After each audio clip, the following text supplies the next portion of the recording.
ভাই কি যে একটা কষ্টে আছি যেটা আপনাদেরকে বলে বোঝাতে পারবো না।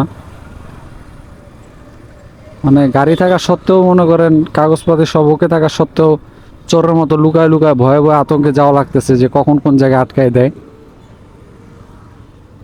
শুধু কেউ ধইরো না তোমরা, ধরলে সব শেষ। দিনাজপুর শহর হচ্ছে অটোর শহর, অটোর শহর মানেই দিনাজপুর। অ্যাভেলেবেল অটো, শুধু অটো আর অটো। দেখেন এই যে দেখেন অবস্থা, দেখেন দিনাজপুর শহরে এরা দেখছেন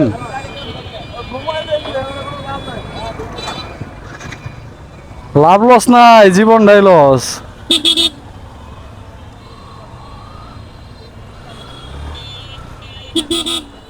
রাতে চাঁদের আলো ঝরে, ক্যামেরাটা হয়তো লুজ হয়ে গেছে। কেবলগুলা দেখি, কেবলগুলা সাইডে গিয়ে কোথাও একটু টাইট দিতে হবে। একলা গাড়ি চালানো কি যে মজা ভাই, কি যে শান্তি, আপনাদের যে কিভাবে বলবো, বোঝানোর মতো কোনো আমার ভাষা নাই। যাই হোক,